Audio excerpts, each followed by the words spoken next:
Tayo po ay pinagpala ng Diyos. Our first speaker ay teacher po namin sa Bible School. Amen. Hindi lang basta sa subject, but his life, his ministry, how he leads his family, and alam niyo, ang pagkatuto, hindi lang mo sa classroom, but as I observe his faithfulness, ang blessing lang ngayon, nakakasama ko siya sa office ng DHBC, so nakakasama namin kumain, so that's a blessing po. Ngayon po nga mga kapatid, let us give our undivided attention po sa ating pong mga ngaral, Pastor Dante Galera from CBBC Calauan. Salamat po sa Pastor for considering me sa kalawang gawain ng pagpapaalala kung ano ang kaibahan natin mga Baptist. Amen! Especially Christian Bible Baptist Church. Sabagat maraming mga pagbabago na ngayon. At mabilis ma-disseminate ang mga pagbabago because of social media. At lalo na nalilito na ang mga tao kasi maski mga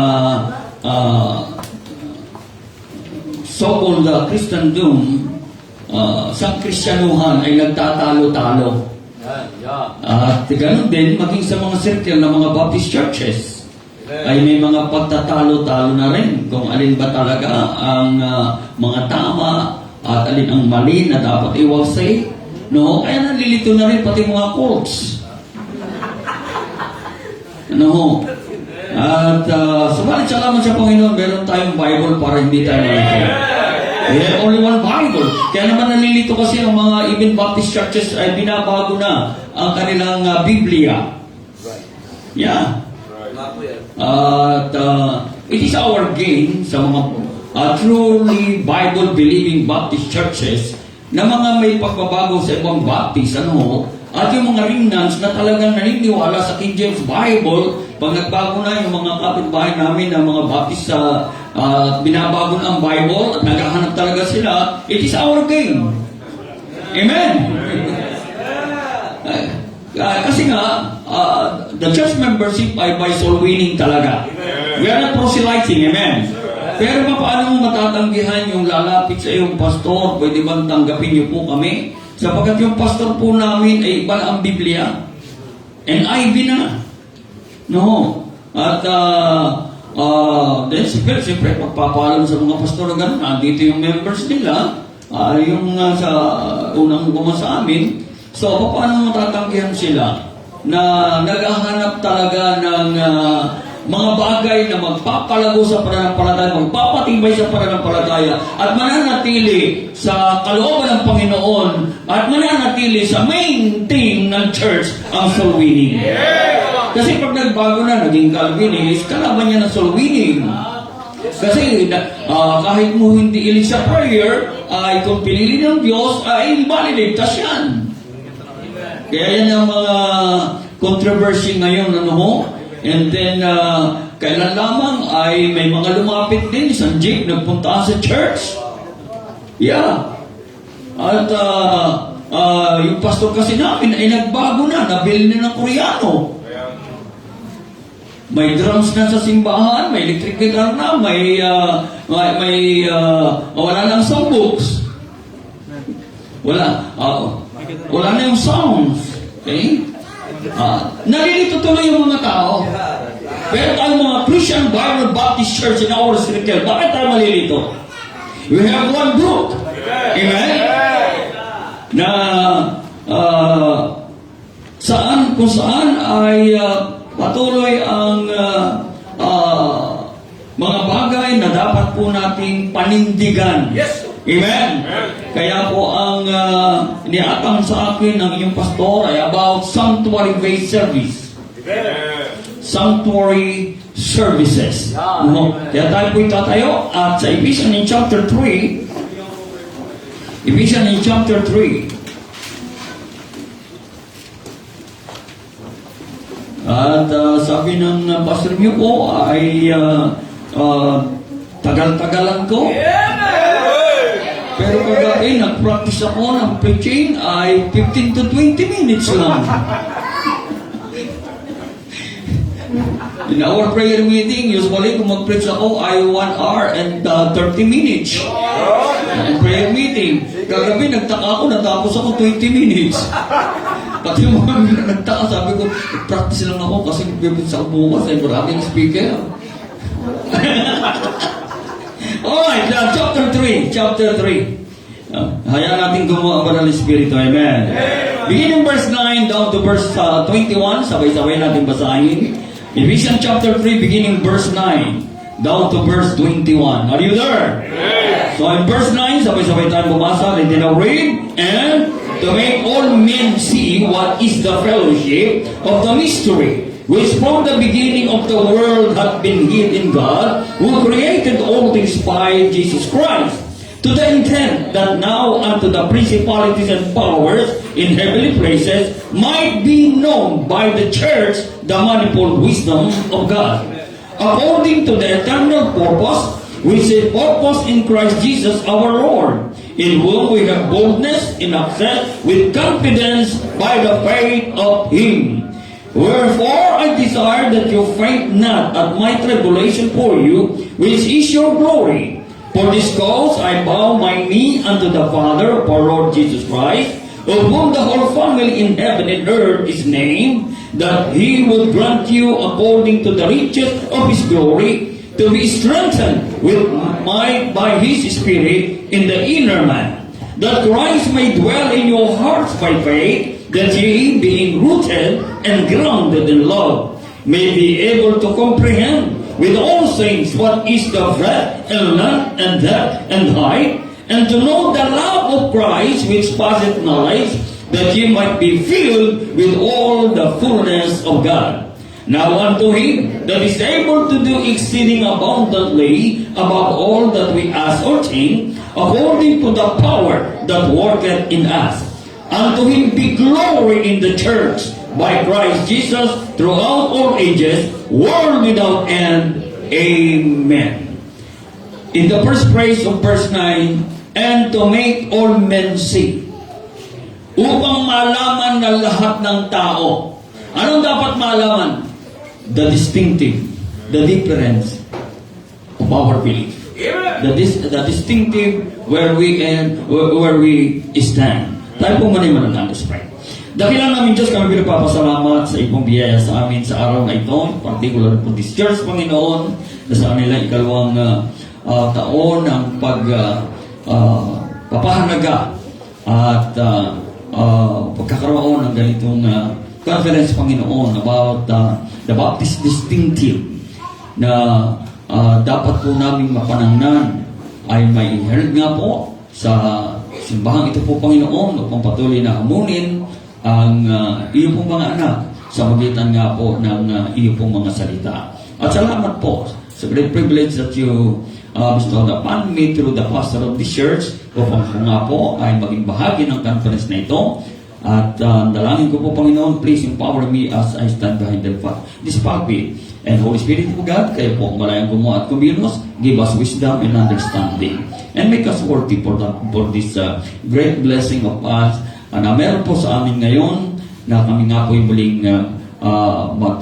turuan, palalahanan, hamunin, Panginoon, sa magitan po ng iyong mga salita. So use me and make us worthy.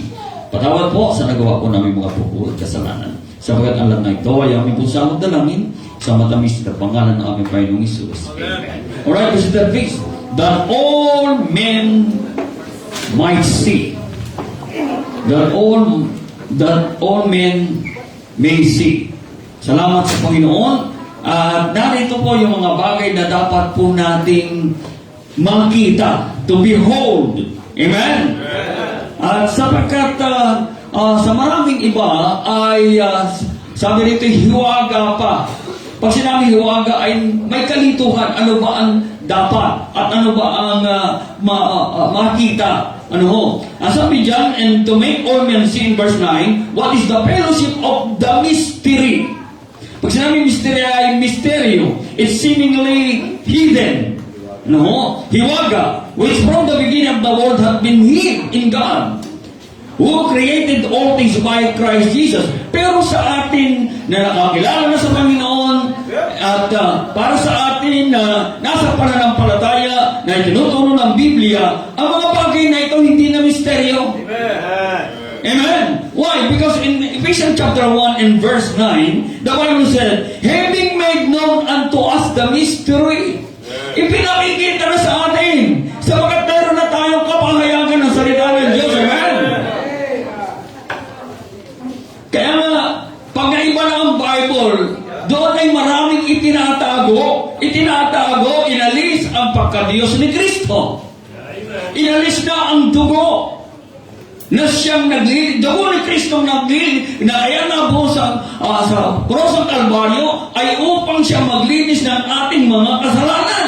For without the remission of blood, for without the shedding of blood, there is no remission of sin. Kaya, it was omitted sa ibang mga translation ng mga Biblia ngayon, NIV. Kaya, ang NIV, yung International Version, ay, anong tawag sa wala ng maputla na sa dugo? Anemic na. Ang Bible na yun. Kasi wala na yung, inaalis na yung about the blood of the Lord Jesus Christ that was shed. Pero sa atin, having made known unto us the mystery of His will.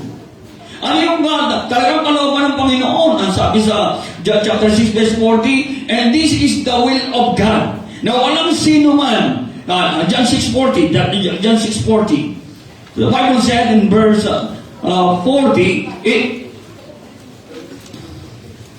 and this is the will of Him that sent me, that everyone which seeth the Son and believeth on Him may have everlasting life, and I will raise him up at the last day. Sa iba, hindi po ba matitiyak ang kaligtasan? Pero sa atin, tiyak na natin ang kaligtasan. Amen?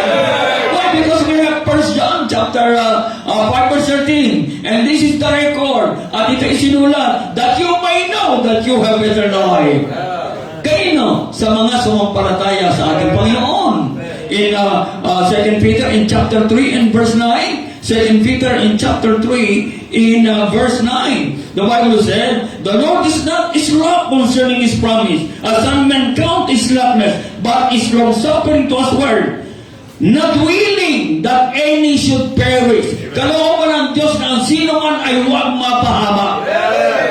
Amen? Kaya ang Diyos ay walang pinili para pumunta ng langit at wala rin pinipili para pumunta ng impyerno. Because not willing that any should perish, but have everlasting, but that all should come to repentance. Kaya that all men may see. At kung kaloob ng pamakita lahat ng tao, bakit hindi makita ng mga Baptist churches? Bakit hindi makita ng mga Kristyano? Sila'y nalilito pa. Samantalang it was revealed. At hindi lang yan ang sabi ng Bible, sabi dyan sa verse 10, to the intent, Ephesians chapter 3 verse 10 in our text, that now unto the principalities and powers in heavenly places might be known by the church. Kaya nga, napakalaga ng church. Yes, sir. There is no institution that God revealed His will through the Bible, but in the church. Amen. Come on. Might be known by the church the manifold wisdom of God. You know, in 1 Corinthians chapter 1 verse 30, it says that Christ Jesus, 1 Corinthians, in chapter 1 and verse 30, to make known the manifold wisdom of God. Bakit natin alam at malalaman? Kasi nga binigyan tayo ng karunungan mula sa Diyos. At sino yung karunungan mula sa Diyos? Personified Himself by the Lord Jesus Christ. In verse 30, but of Him are you in Christ Jesus, who of God is made unto us wisdom. Amen? Amen? Kaya nga, ang doon nila Kristiyano, of course, ang may Kristo, ay hindi na magkakaroon ng kalituhan. Because the wisdom of God is made known unto us. God is made unto us wisdom and righteousness and sanctification and redemption. Sa mga nangaligtas, ay ipinaalam na ng Diyos. Kaya the mystery noong unang panahon that was pinapasitin by God, hindi na misteryo para sa atin. Amen. The word might be known is parallel to what it says in verse 9 ng ating text. And to make all men see what is the fellowship of that mystery. So, the manifold wisdom, and this is through the church. Amen. That's why number one, that sanctuary, ano yung dapat malaman ng mga tao? Mas more, dito tayo magpakatiman. That sanctuary of God's people is the church. Amen. Ang kalungan, ang sanctuaryo ng mga mananampalataya ng mga tao ng Diyos ay ang simbahan. The sanctuary of God's people is the church. In chapter 3 and verse 10, to the intent that now the principalities and powers in heavenly places might be known by the church, the manifold wisdom of God. Verse 21, unto Him be glory in the church by Christ Jesus throughout all ages, world without end. Amen. The glory is in the church. There is no individual glory. Kaya nga tayo nagpapasalamat sa Panginoon. When we got saved, God put us into the church. Hindi tayo niya ng Panginoon when we born again. When we got born again, isinilang tayo sa pamilya ng Diyos. Hindi niya tayo niya maging street Christian. O Kristiyano kung saan na lang makikikain ng salita ng Diyos. Naawa tayo sa street, naawa tayo sa mga street children. Yung kung saan sa pagnagutom, kung saan sa umangihingi, at kung sino maaawang magbigay. Pero salamat tayo na tayo panganak sa Diyos. Naglagay siya ng isang sanktuaryo para sa atin. At yan ay ang simbahan. Kaya alam niyo, pinagpapasalamat ko when I got saved, dinala ako ng Panginoon sa Baptist Church. Hindi ko po sarili, how about when I got saved, I am a Pentecostal. I am some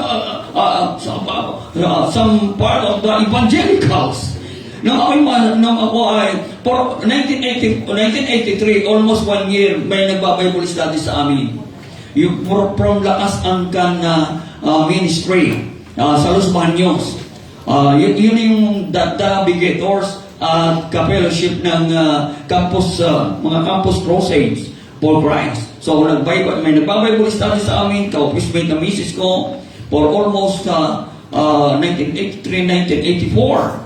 And then, pagdating ng November, ay hindi na, for almost November, ay hindi na siya nakakarating sa amin. Okay? At then, bumisita sa amin, at sabi ay hindi na nga makipagpapatong Bible study, uuwi na siya sa Batangas, at nag-resign na, and then, maghanap na lang kayo ng church. Kung gusto nyo, doon sa Lakas Angkan Center sa Los Baños. Pero kung may malapit na church dito sa inyo, Christian church, ay encourage nyo na mag-church na lang kayo para kayo lumago. Sabi ko, tamang-tama. Because November 24 o November 25 ay nakapunta na ako sa Baptist Church sa Tibugan, sa Los Baños. Si BBC Los Baños. So, may church na kami nang pinupuntahan. That's okay. Pero anong church? Sa Baptist Church. Saan Baptist Church? Kasi sa Los Baños po, ang daming Baptist Church. Southern Baptist Church, Conservative Baptist Church, Jubilee Baptist Church, Grace Baptist Church. Ang daming Baptist Church. Saan doon? Sabi ko dyan sa Bible Baptist Church sa Timugan. Bible Baptist Church. Bakit doon? Sabi ko, anong bakit doon? Kasi ang higpit dyan, mga Bible Baptist Church, ang taas ng standard dyan. Hindi ko maaraw, ibig sabihin, ang taas ng standard. Pero kung sinasabi standard ay mula sa Biblia, sabi ko dyan, gusto kong palakihin ang aking pamilya, ang aking mga anak. Ay bakit naman, bakit naman parang negative kayo sa Bible Baptist Church? Kasi ang tawag namin dyan ay bawal Baptist Church. mga babae, hindi na pwedeng magpantalo. Pwede naman. No. Hindi pinagbabawal. Pero hindi ka magsusuot kung meron kang conviction. Yeah. Na ang alam mo yan ay panlalaki. May Deuteronomy 22.5. Pero hindi ko pa noon yung standard na yan. Pero sabi, ang taas ng standard yan, ang mga babae, hindi na pwede, ang tingin nila sa nagpapantalon ay kung nila. Pero marami pa rin naman nagpapantalon. May mga nagpapantalon pa rin. Lalo kung mga bagong Krisyano pupunta sa ating church. Pero habang nakikinig ng salita ng Diyos, nababago. Gusto niya maging tunay na magmukhang babae. Yeah. At yung mga lalaking nakakapunta na nagpapanda, at ang nakarinig ng mensahe, nagkakaroon conviction. So, sunod, magpapantalo na ako. Ay, namukunting na salita ng Diyos eh. Kasi marinig sa pulpitong ito, na ang lalaki magpakalalaki, ang babae magpakababae, sa dalawa lamang ang nilikha ng Diyos. Male and female. Sabi nung humirit pang hindi na bumalik, nagkakamali kayo, pastor. Male and female, kami yung end. Babae at lalaki, kami po yung at. Pero may bumabalik at nababago. Nagkakaroon conviction. Kasi sa kanila hiwaga pa kung ano talaga ang babae at lalaki. Pero sa atin, ay alam na natin talaga kung ano at sino ang babae at lalaki. Kahit nakatalikod. Nung ako'y ang believer pa atin, nagpahaba ako ng buhok. May mga litrato, pati makita ko, iyak-iyak ko sa sarili. Kasi tinuturo din naman ang Bible in 1 Corinthians in chapter 11 verse 14 na kung mahaba ang buhok ng lalaki ay nakakahiya. Nasa Bible din po yun, nasa Bible din ninyo. Kaya tayo kilala maski sa buhok pa lang, baptis siya. In 1 Corinthians chapter 1 Corinthians chapter 11 and verse 14. Kung yan ay nasa Bible pa natin, tingnan nga natin. Tinanggalan ng mapakla. 1 Corinthians 11:14, nasa Bible pa natin.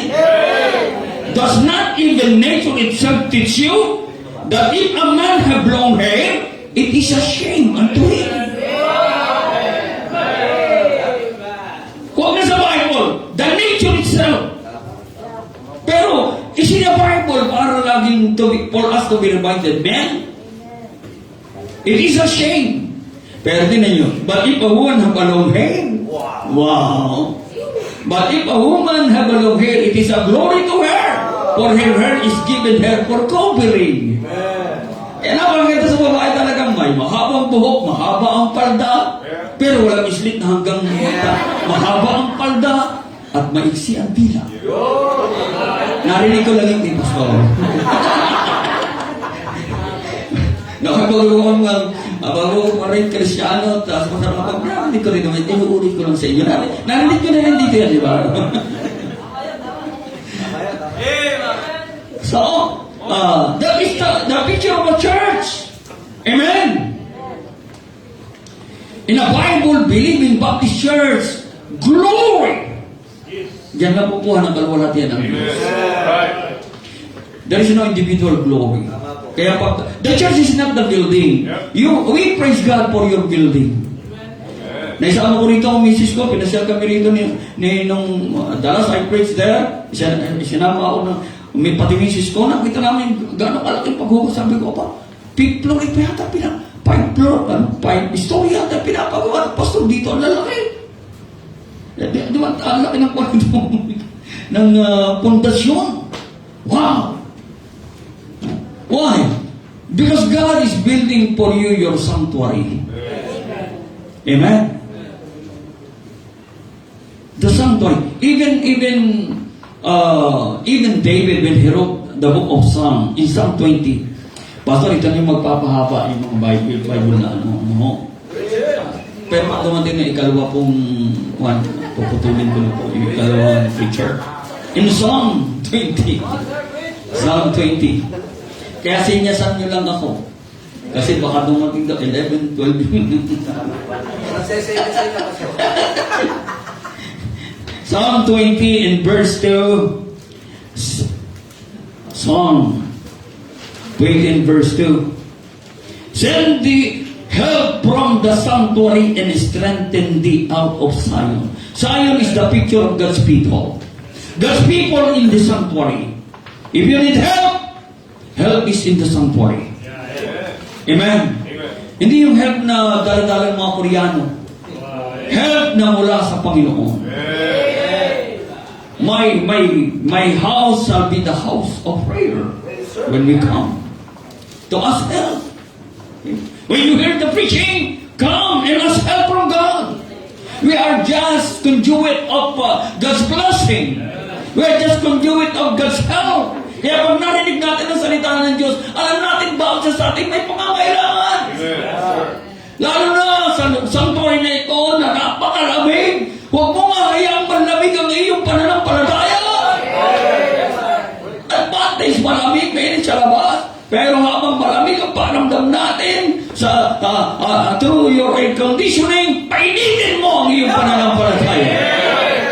And praise God, in this sanctuary, we have an altar.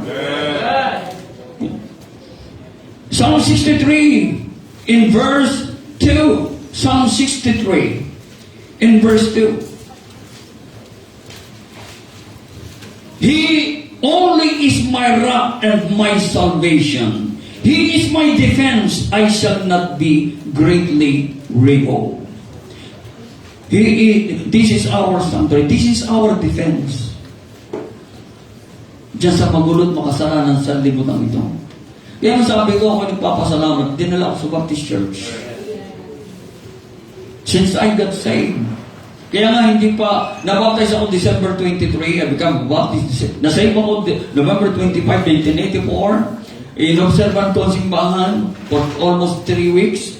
At sabi ko, bumabalik pa rin ako hapon, ganun pa rin kaya pagkahapon.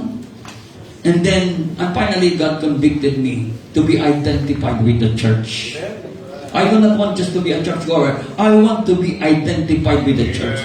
And the church was identified with the baptism of the Lord Jesus Christ. He was not baptized to be saved. He was not baptized to be cleansed. He was not baptized to be born again. The Lord Jesus Christ baptized to be identified with the church that He is going to build on that time. And He built the Baptist church. Amen. And we are identified with the church, and this church is our defense. Maraming mananalangin sa iyo. Amen. The pastor is praying for you. Praying for us. 73, Psalm 73 verse 17. Minsan paglabas natin dyan sa labas, titingin tayo sa ating mga nakikita, ay masasidetrack ka. Nangyari yan sa sumulat ng Psalm 73. Ang sabi niya sa verse 1, truly, God is good to Israel, to His own people, even to such as are of a clean heart. Yung nilinis ng kanyang puso, even to such. He's talking about us. Hindi lang sa Israel, kundi yung mga nilinis ng puso. At walang iba pwede naglinis ng puso natin, kundi ang ating Panginoon. Then sabi verse 4, as for me, my feet were almost gone. My step had well nicely bakit? Pero I was envious at the foolish. Kung sino yung mga magsasalita ng Diyos, parang sila yung mga pinagbabala. Kung sino yung mga backslider, parang sila yung mga lagi nakangiti, nakatawa. Eh bakit naman kasi nasimbahan ka na, nakasimangot pa. Tapos paglabas mo sila yung, kumusta na? Heto ba? Kayo, ano na pala nyo? Halos tumina ka sa simbahan pero nangyayari sa inyo. Lalo na kung yung mga lalo na yung mga kasabayan natin, tapos titigilan tayo, may mga kotse na sila. Kumusta na kayo? Ano? Ha? Titigilan pa tayo? Bubusinahan pa tayo? Nainggit ka naman. Kasi nag-full time ka. Siguro ito nag-full time to. At pag titingin sa labas, Verse 4, I was envious of the foolish which I saw the prosperity of the wicked. Alam niyo, magtapat ka lang sa Panginoon na natatamasa nila, pwede mong tamasahin. Amen. Why? Because the key for blessing is faithfulness. Lagi ko sinasabi, Proverbs 28 verse 20, faithful men shall abound with blessing. Amen? Ang mundo, hindi pwede mag-bless sa sanlibutan. Pero ang tunay na pagpapala yung galing sa Diyos. Kanino, sino ang pinagpapala? Faithful men shall abound with blessing. Maghintay-tay ka lang. Maging tapat at sa pagtatapat ay talagang kailangan ng tiyaga. I was envious. But sa verse 5, they are not in trouble as other men. Neither are they plagued like other men. Oo nga naman, para bagang, ang mamastan ko ang mga bagay na ito, napakasakit ko, ya Eddie. Yung kaklase ko, I don't know. May bahay na, may kotse pa, may may business na ganito. Siguro ito yung mga nag-full time na tumitingin palagi sa labas. Come on. Pero ganyan, masakit naman talaga yan, di ba? Kasi, humanly speaking, naghahanap din naman tayo eh. Siyempre, pag may sagana sila, masarap ang pagkain. Mga anak, lagi na lang, halos wala ng kusina barahan sa kanila kasi kahit siya ka magpunta, ay sandamakbak ang mga fast foods. Di ba? Sangyapsyon na yan. Kahit mo yung ispilingin, ay talaga punta. Actually, naging biktima dyan yung bunso kong anak noong maliit pa sila. Kasi pagkakatapos ng service, yung mag-anak na ang usapan ay kakain sa labas, yung anak mo titingin-tingin lang. Kasi lalo na nasa building project, ikukusina na lang natin, nabibili pa ng pako. Kaya, talagang nauna pa yung hindi naman natin, antay-antay ka ng blessing. Naranasan din ba ng mga anak mo? Ipapaspod na lang pag nakita ang nanghingi ng pako ang repentero.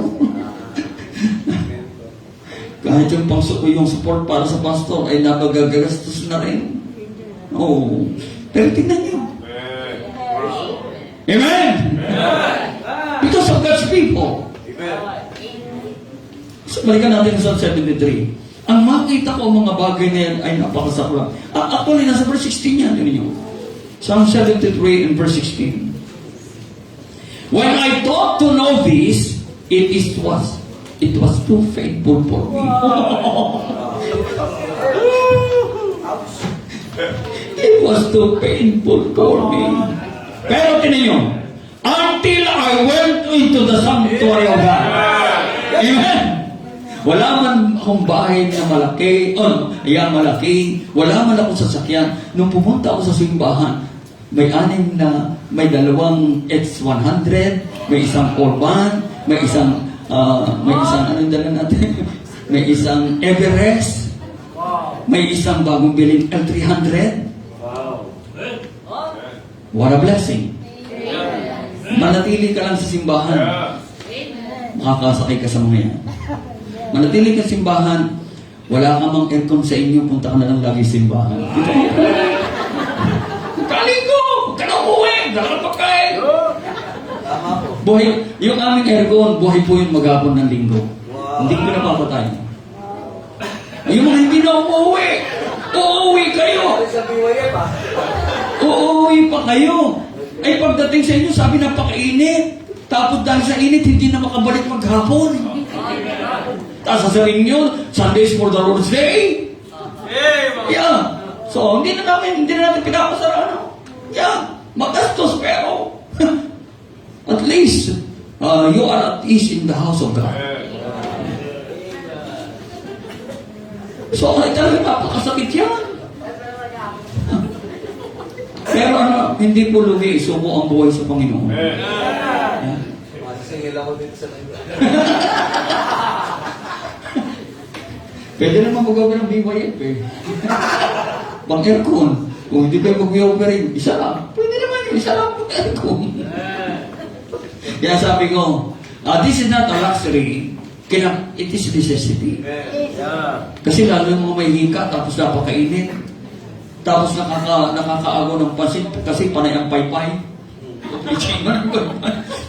Nawawala tuloy sa wiso mamaya, mahihimatay. Pero sabi ko, dagdagan yung offering nyo naman. Kasi pagdating ng mga miracle men, o pagbabayad natin dito, at hindi tayo kabayad, kayo rin. Balik tayo sa ano. But, tinan nyo, talagang yung mga bagay na naman, pero alam nyo, until I went into the sanctuary of God. Okay. And then 77 verse 13. Psalm 7, sasam tayo. Psalm 73 verse 13.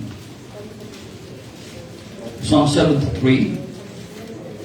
Psalm 77, 77 verse 13. Thy way, O God, is in the sanctuary. Who is so great a God as our God? Thy way is in the sanctuary. 96 verse 6. Psalm 96 and verse 6. Honor and majesty are before Him. Strength and beauty are in His sanctuary. Gano'ng kahalaga ang sanctuary sa isang Kristiyano? Gano'ng kahalaga sa inyong mga taga-Noveleta ang sanctuaryo de porción ko lang?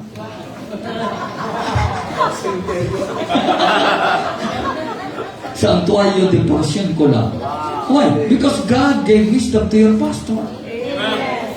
Lord, hindi kami mananatili dito sa lugar na ito. Pag bumaba, sarapan namin may kabao. Naranasan niya ito sa kanila, di ba? Bumaha, tapos natin yung may kabaong na gaganyan-ganyan sa kasada. Di ba? Bumarada po sa kanto. Oo, bumarada. Kabaong.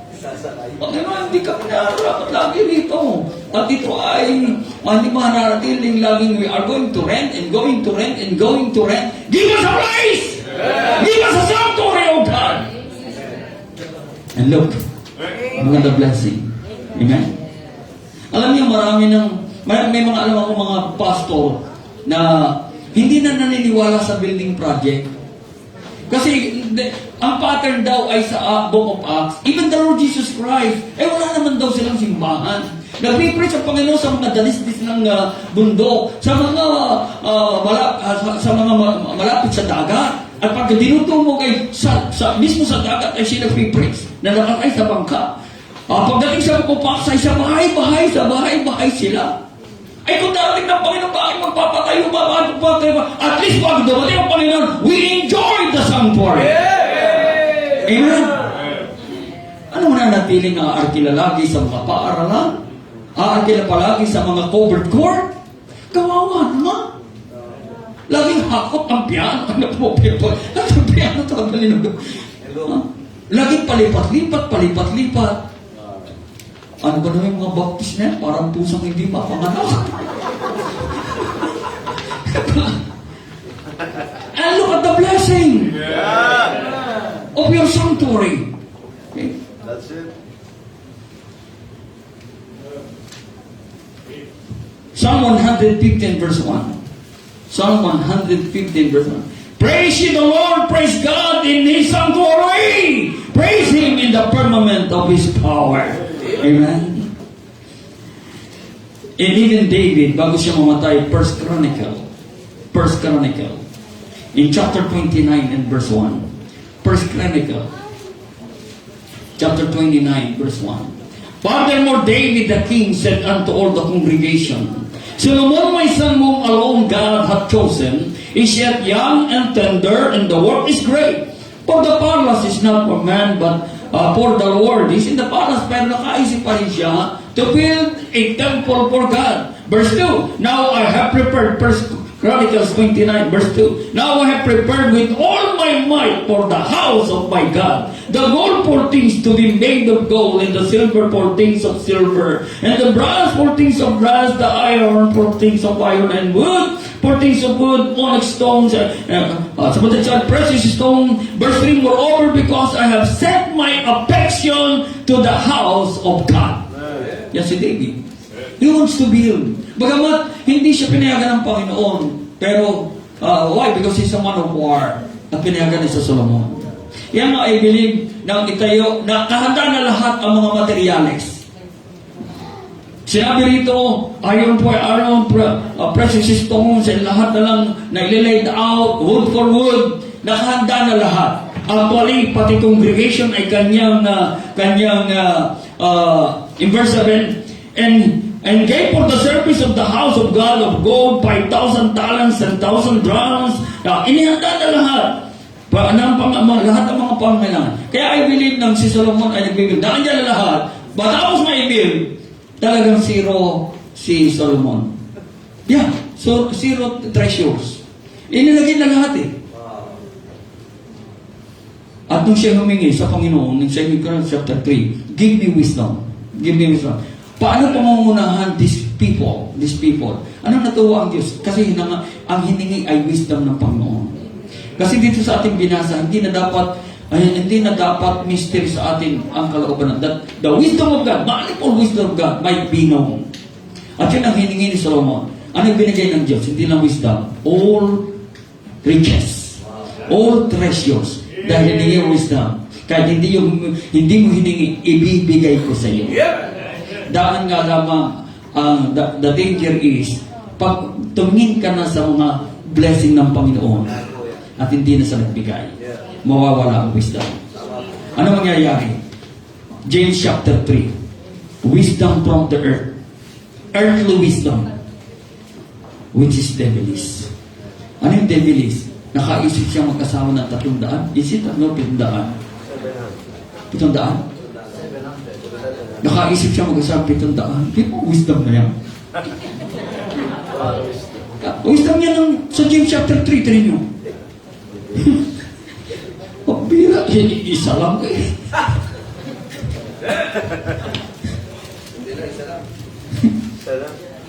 James chapter 3.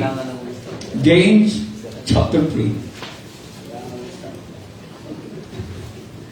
James chapter 3, verse 15. This wisdom descended not from above, but is earthly, sensual, devilish. Yung sensuality. Napasok ang sensuality. At hindi pa nagkasa sa 700. Pag nakakita pa ng akin ka, doon dalhin. Akin ka, 300. Imagine ano? Sensuality. Devilish. Kaya nawala ang wisdom. Kaya nga napakahalaga. You can only have that wisdom of God in the sanctuary. Not in Congress, not in Senate, not any other places, but in the sanctuary of God. In the church. The wisdom that be made known. So it must be in a Bible-believing Baptist church. Amen. This is what makes us differ from other so-called Christianity. It must be Bible Christianity, which is sanctuary-based service. Amen. Tinan nyo, you are a winner. Kung walang sanctuary na ganito, saan mo dadalhin? Hindi, God saved. Di ba? We go, you go. Kahit wala naman church, pwede ako sa winning, yes.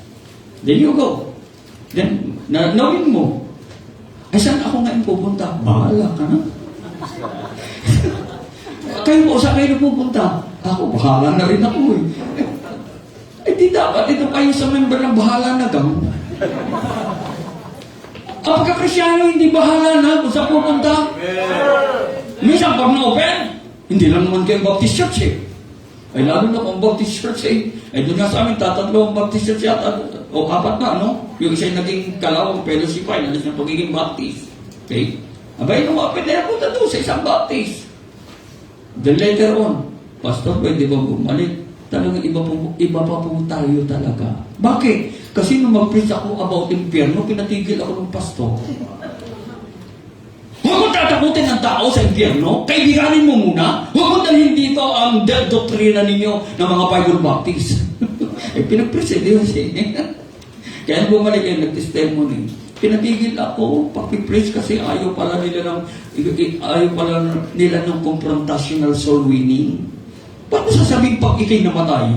Hindi naman yun ang sinasabi natin pag tayo'y namatay. Sinasama natin sarili. Ayaw nila na-open sila ron.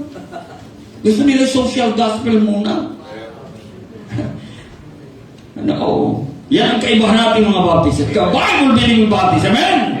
Which is a sanctuary-based service through the various ministries in the church. Amen. Thank God for the various ministries of the church. Okay. Then, not only that sanctuary of God's people is the church, but number 2, the strength of God's people is preaching. Amen. The strength of God's people is preaching. Amen. That's why in 2 Timothy chapter 4 and verse 2 and 3, 2 Timothy chapter 4 verse 2 and 3, preach the word. Be instant in season, out of season, reprove, rebuke, exhort with all long suffering and doctrine. Only in the Baptist church, the pastor stand to preach, at kung kinakailangan, rebuke. Yes, sir. When I still a preacher in Los Baños noon, preacher, meron akong bisita at ito ay may-ari ng beer house. At ito ay kakandidatang konsyal sa bayan. At ito ay may mga illegal. Pero naimbitahan niya. Pastor, huwag ka muna mag-preach. Ay, preacher, huwag ka muna mag-preach ng ano ha? Kasi baka kilala ito, baka mag-burn. Sabi ko, oo, sige. Pero ayaw mo tayo pag gumawa ang banal na espiritu. Yung ayaw mong i-preach, doon matutuon. Yeah. Oh, yung may-ari ng mga beer house na yan, kaya marami mga tao hindi ka mauwi agad. Ayos! Amen. Oo nga pala sa tuloy na.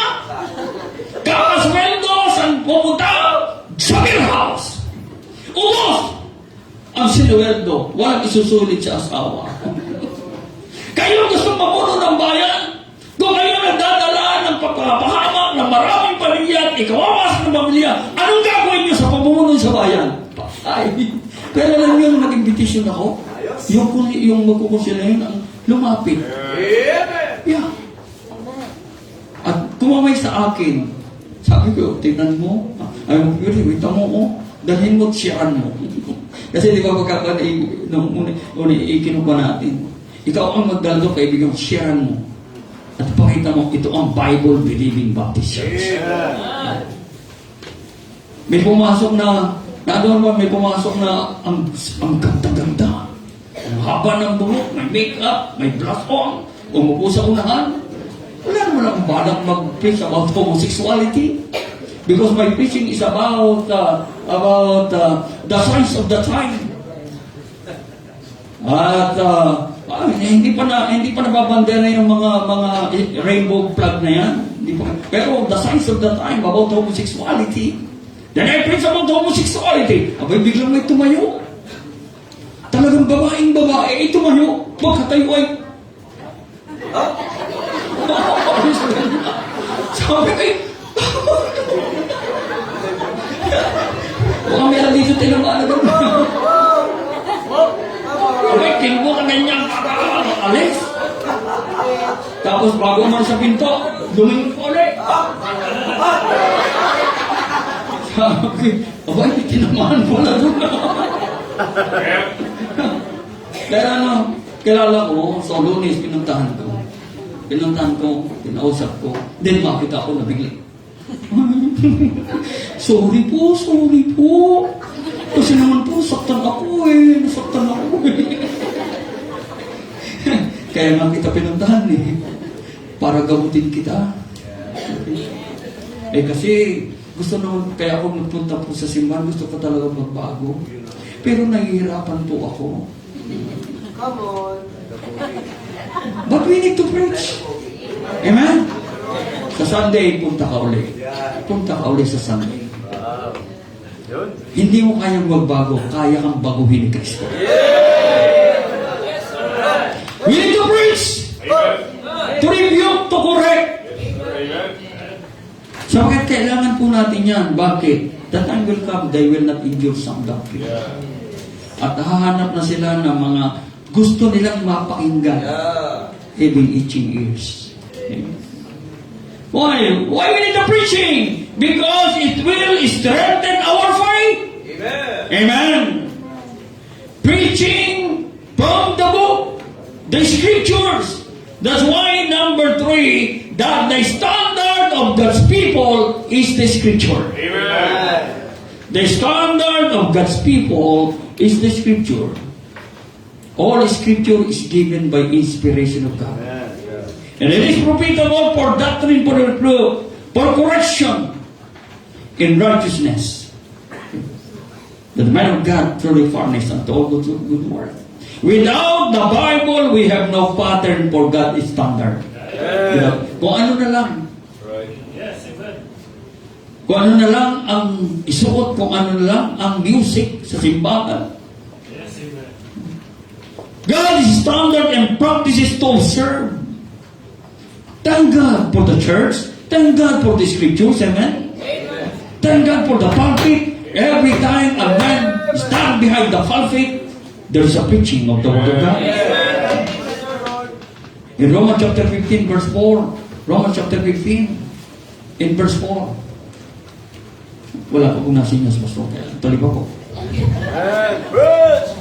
Romans 15 and verse 4. Kasi alas 10 na po.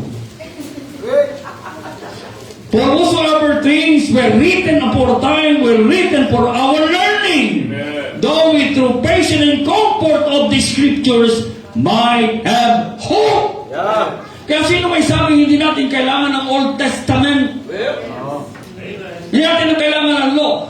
The law is a schoolmaster sa atin para tititingnan natin ang law, nakita natin ang sa ating sarili. We always come fall short of the glory of God. But praise God, we have Christ.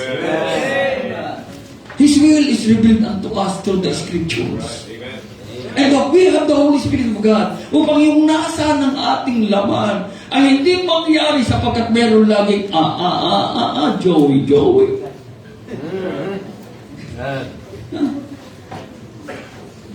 There is a word of God. Amen.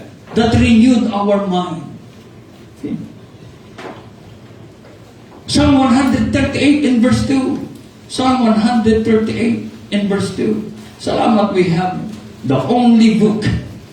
138 in verse 2. I will worship toward thy holy temple and praise thy name for thy loving kindness and for thy truth. What is the truth? John 17 verse 17, sanctify them, the disciples, sanctify them through thy truth. Thy word is truth. Amen. For thy truth. For thou hast magnified thy word above all thy name. From Genesis to Revelation, many manifestation of God's name.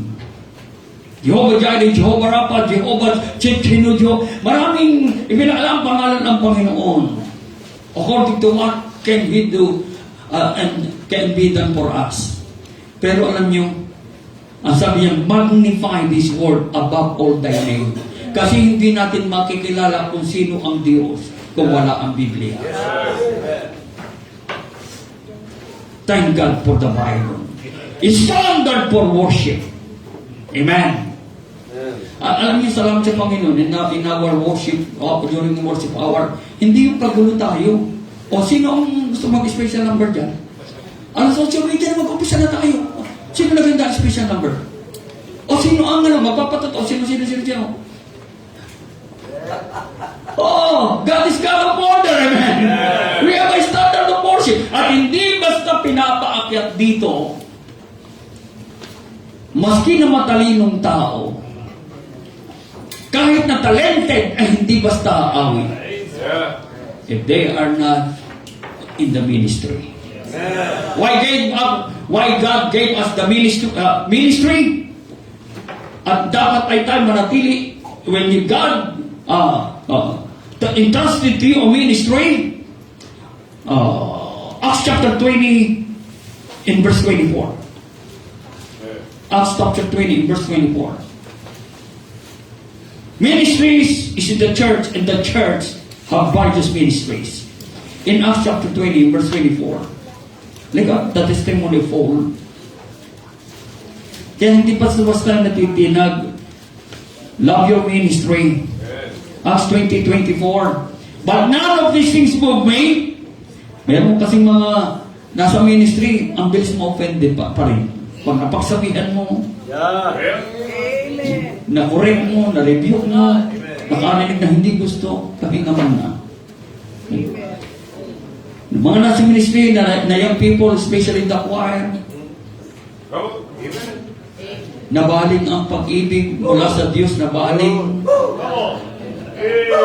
Nagkaroon ng NU, kaya nagmumukhang tuloy-tuloy. Pero nung hindi na magkasundo, hindi mo na magpa-practice, hindi mo nakakanta. Bakit? Nabog ng kanilang tampuhan. Nabog ng kahirapan. Mga umalis na. But Paul said, none of these things move me. Hindi ko na rin pinapahalagan ang aking sarili pa. Bakit? Sabi niya, to live is Christ and to die is gain.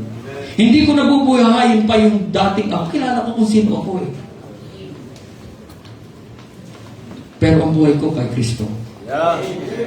So that neither can I my life deal unto myself, so that I might finish my course with joy, and the ministry which I have received of the Lord. Your ministry is, the source is of the Lord.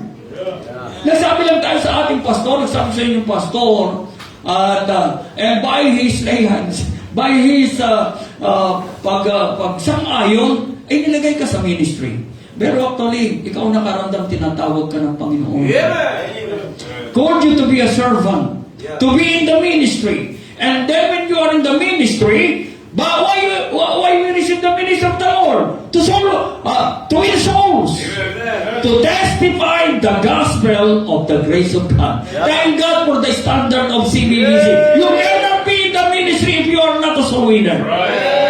Why you are in the ministry? Because you are a soul winner. Why you are soul winning? Why you are winning soul? Because you are in the ministry. Yan ang standard na natutunan natin natutunan natin sa CBBC. Kaya nga, sa amin, bago ka sa choir, 3 months ka muna magpa-practice palagi, pero hindi ka pa aawi. Nagpahinga ka muna, umalis ka muna, lalo umalis na walang paano, nawala, gusto mong bumalik, umupo ka uli. Mag-practice na mag-practice, umupo ka uli. Kahit na ikaw pinakamatanda, pinakamatagal na sa ministry ng choir. Sit there. Okay. I mean, open pa rin, hindi na babalik. Why? We cannot compromise our standard. Right. Amen? Actually, sanay naman tayo, nag-upisa naman tayo lahat eh. Pero salamat, you are a blessing to the church. You are a blessing to the pastor. Amen? Nung ako mag-upisa sa Kalaw, ako ang song leader, ako ang janitor, ako ang usher, bumababa para kuhanin ng ano. Pero tingnan nyo ngayon, ang biyaya ng Panginoon. Yan, nag-umpisa din lang kami sa kubo. Ganito lang kalaki yan, ganito lang kalaki. Pinag-umpisahan namin. With the 2 family. Ang bubong ay pawi. Ang upuan ay kawayan. Yan. Pianista ko ay si AV. Paano ko tutugtog? Basta tumugtog ka. Kasi nung nasa Bible School, bumili ako ng ang tawag sa maliit, yung organ na maliit na ganyan. Daddy, may tunog.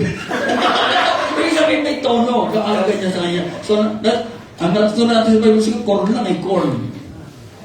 Talagang hindi ako makapasa sa piano kasi ayaw magkasundo mga kamay ko. Pero tinuro ng chord, yung tatlong basta kaganyanin mo. Sabi, ganito lang mo. Daddy, may tunog ko. Sabi, sama ka na sa Kalawang. Totoo yung ganyan. Hindi ka karaos din naman. Tama sa Kalawang, advance, pero sa Kalawang, tatlong piano yun doon. Saan lang nag-umpisa? Sa ano? Okay. Na-enjoy ng church. Ng God's people through the sanctuary. We cannot compromise our standard. In worship, Standard for lifestyle, Come on. standard for service. Hindi natin may compromise. Why? Because God revealed it unto this book. Amen. It's not a mystery. Hindi na tayo nito kung ano ating gagawin sa simbahan. Amen. Then last, number 4. The supplication in prayer is God's people weapon. Number 1, the sanctuary of God's people is the church. Number 2, that the standard of God's people is the scripture. Oh, number 2, that the strength of God's people is preaching. Number 3, that the standard of God's people is the scripture. And number 4, that supplication and prayer is God's people weapon. In chapter 3, verse 14 in our text, for this cause I bow my knees unto the Father of our Lord Jesus Christ. I bow my knees. Yan yung kalaga ng prayers. Amen. Chapter 3, verse 20. Ephesians chapter 3, verse 20. Now unto him that is able to do exceeding abundantly above all that we ask or think, according to the power that worketh in us. What power? The Bible and prayer. Okay. In Ephesians chapter 6 and verse 18, Ephesians chapter 6 and verse 18, or verse 17 and 18, and take the helmet of salvation and the sword of the Spirit, which is the word of God, praying always with all prayer and supplication in the Spirit, and watching thereunto with all perseverance and supplication for all the saints. That supplication and prayer is God's people's weapon. Let all men see that the sanctuary of God's people is the church. The church is not the building, the church are God's people. Magkandungan tayo sa isa't isa. Amen. That the strength of God's people is preaching. Thank God for the word of God. Amen. That the standard of God's people is the book. This is scripture. That supplication and prayer is God's people. Tayo po ito may lahat. Let's pray. Dakilang Diyos, salamat po sa iyong mga salita.